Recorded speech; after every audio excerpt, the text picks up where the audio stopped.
Kill அடர்ந்த பச்சை பசேலான ஒரு காடு.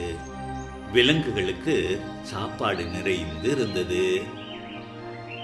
மனிதர்கள் இயந்திரங்களுடன் வந்தனர். மரங்களை வெட்டி சாய்க்கத் தொடங்கினர். மரங்கள் குறைந்தால் விலங்குகள் குறையும். பலம் வாய்ந்த சிங்கம் சாப்பாடு குறைந்திருப்பதை கண்டான். நாம் சேர்ந்து வேலை செய்ய வேண்டும், தன் நண்பன் நரியிடம் சொன்னான்.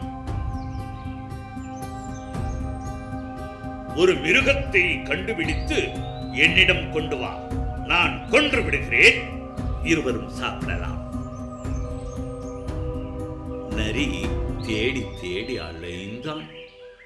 கடைசியில் ஒரு மரக்கட்டை குவியல் அருகே நின்று கொண்டிருந்த மனிதனை கண்டான். காட்டின் மறுபுறத்தில் இன்னும் பெரிய சிறந்த மரங்கள் உண்டு. நரி அவனிடம் சொன்னான். எங்க எனக்கு காட்டு என்றான் பேராசை கொண்ட மனிதன். நரி மனிதனை மேலும் கீழும் காட்டை சுற்றி சுற்றியும் வழிநடத்தி சென்றான். பசி கொண்ட சிங்கம் காத்திருக்கும் இடம் வரை.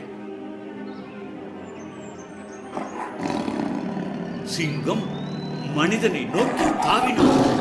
குரங்கை போல் மனிதன் அருகில் இருந்த மரத்தின் மேல் தாவினான். சிங்கத்திற்கும் நரிக்கும் அப்படி ஒன்றும் கவலை இல்லை. மனிதன் தப்பிக்க முடியாது என்று அவர்களுக்கு தெரியும். எப்படி உணவை பங்கு போட்டுக் கொள்வது என்று பேசத் தொடங்கினர். நான் கால் விரலில் இருந்து தொடங்குவேன் என்றான் சிங்கம். நான் கை விரலில் இருந்து தொடங்குவேன் என்றான் நரி. ஒவ்வொன்றாக யார் எதை சாப்பிடுவது என்று தேர்வு செய்தார்கள். தன் உதடுகளை நக்கியவாறு கடைசியாக சிங்கம் சொன்னான்,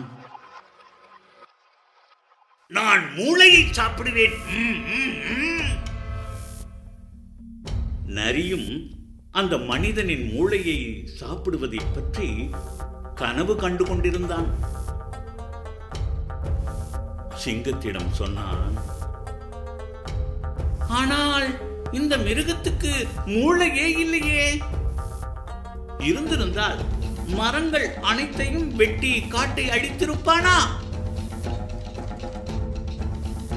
மரத்தின் மேலே மனிதன் சோகமாக தலையாட்டினான்.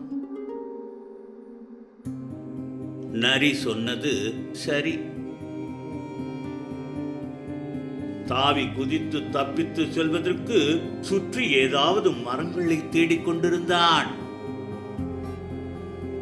ஆனால் பக்கத்தில் ஒரு மரமும் இல்லை.